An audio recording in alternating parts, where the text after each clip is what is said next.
De curs de l'Assemblea General de l'Institut d'Estudis Penedesencs, celebrada aquest diumenge a Santa Margarida i els Monjos, Ràdio i Televisió El Vendrell ha estat premiada amb una medalla i un diploma, un reconeixement al suport que durant l'any aportem a l'Institut.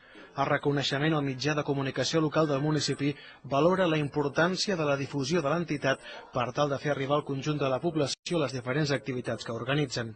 L'Assemblea també va donar a conèixer els projectes que l'IEP té per aquest 2009, entre ells potenciar la web, incrementar la participació a les activitats i un gran acte al mes de maig anomenat Reconeixements Culturals, que agrairan la tasca de desenes d'entitats i persones a l'Auditori de Calafell. L'Institut d'Estudis Penedesencs es defineix com pal de paller de la cultura penedesenca i engloba els 47 municipis de l'Alt Baix Penedès i Garraf.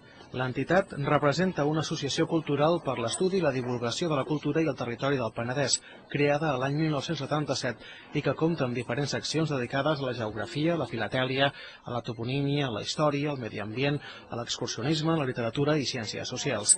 En l'assemblea d'aquest diumenge també es va presentar la nova secció de caràcter virtual protagonitzada per la Penedesfera. A partir del passat mes de setembre, l'Institut va obrir un punt d'atenció als seus socis a la Biblioteca Pública Terra Baixa del Vendrell. La secretària, que dona informació d'actes, publicacions i altres activitats, romandrà oberta els dilluns, dimarts i dijous de 4 a 8 del vespre i els dimecres i divendres de 9 a 1 del migdia. El telèfon d'atenció pública d'aquest servei de l'Institut d'Estudis Penedesencs és el 977 18 29 82.